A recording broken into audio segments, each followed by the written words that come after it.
Consciência. O que é a consciência? Primeiramente, antes de respondermos essa pergunta, façamos uma nova pergunta. O que é real?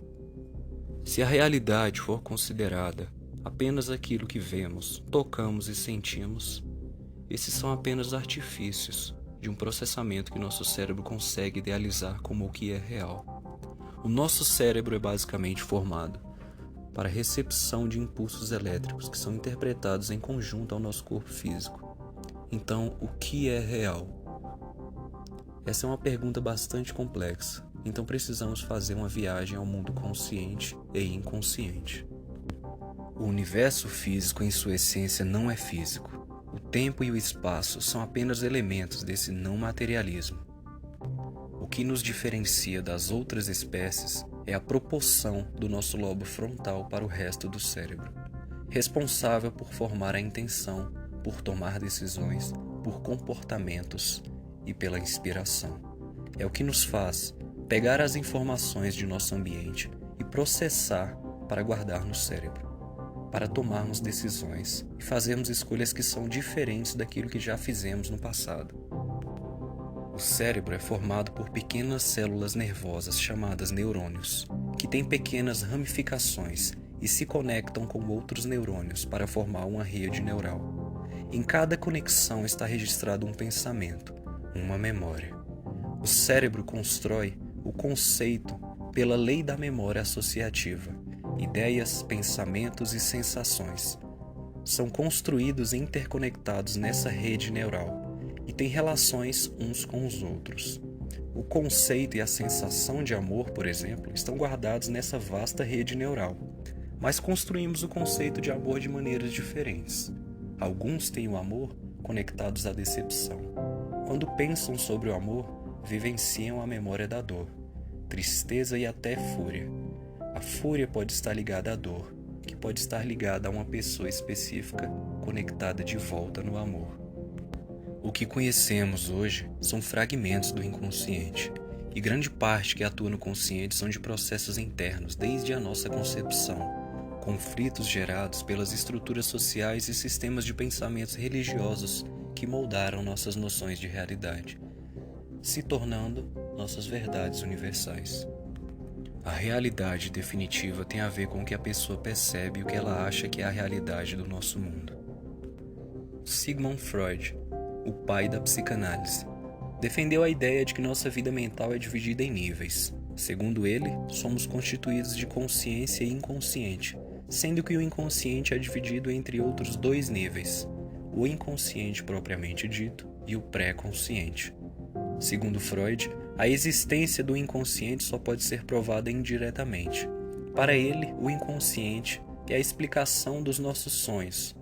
Embora 5 minutos após acordarmos, esqueçamos 95% dos sonhos.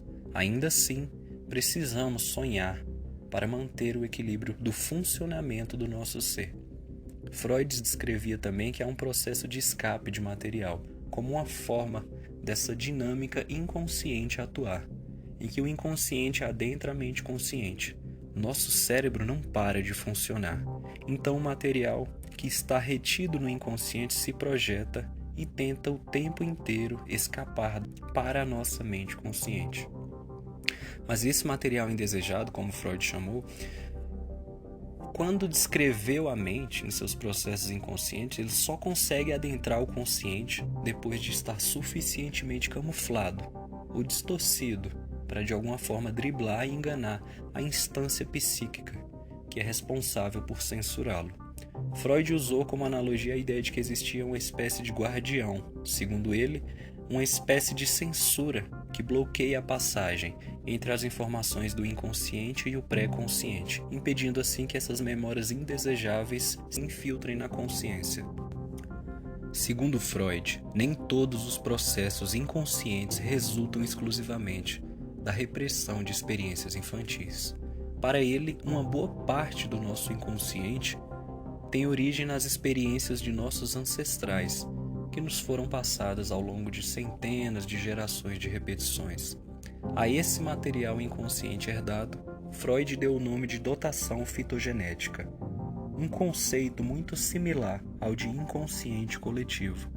Segundo Freud, essas experiências coletivamente herdadas estão na base do complexo de Édipo e da ansiedade de castração.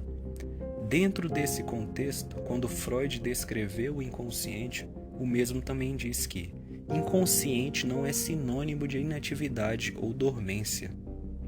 As atividades que habitam o inconsciente lutam constantemente para se tornar conscientes, e muitas delas obtêm êxito, embora não ressurjam mais na sua forma original. Podemos dividir consciente e inconsciente em uma analogia simples. Imagine um iceberg. Sendo superfície, é possível visualizar uma pequena estrutura, e mais profundamente há uma imensidão estrutural não visível na superfície. O nosso inconsciente é perpetuado por uma totalidade que não conhecemos, e nosso cérebro recebe grande parte desse todo. Porém, nosso corpo físico, nossa matéria densa, filtra de acordo com as suas capacidades projetadas na nossa existência. Como seria nossa realidade se pudéssemos derrubar as barreiras sugeridas por Freud? Nós temos capacidade de enxergar tanta coisa ao mesmo tempo? Há séculos, monges hinduístas e budistas tinham como objetivo a iluminação e o fim do sofrimento com práticas meditativas e controles energéticos, uma forma de trazer a consciência ou inconsciente, por assim dizer. Seria como se integrassem à realidade o que não enxergamos como real, o desconhecido. O auge seria atingir a iluminação desejada para despertar o controle da essência superior,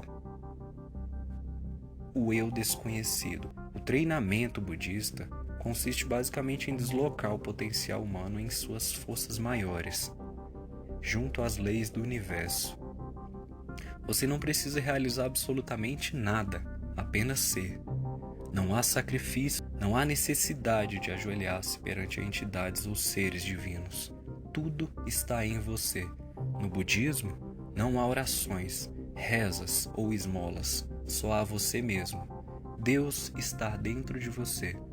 No budismo, nunca foi pregado mais do que 4 vertentes, sendo elas: a primeira, o sofrimento existe; a segunda, a causa do sofrimento, que no caso seria a própria ignorância, as trevas que existem em você e causam o sofrimento; e terceiro, o sofrimento pode ter um fim, eliminando a ignorância. O quarto caminho seria uma espécie de receita de bolo, onde ele apresenta 8 sendas para você acordar, despertar e ir em direção à busca da iluminação. O inconsciente é a chave para despertarmos a totalidade em nós mesmos. Ter a capacidade de vivenciar a experiência extrafísica junto à matéria densa. Poderíamos chamar essa ação de um contato com Deus. Poderíamos dizer que o consciente é o espírito, ou podemos dizer também que é a essência. Seria como se sentíssemos uma percepção extrasensorial. O impacto na visão e percepção da realidade é profundo. A dinâmica de interação do nosso corpo é sentida de imediato. Você vai para onde quiser e acessa uma mente coletiva, sendo em muitos casos incompreensível ainda para quem não despertou.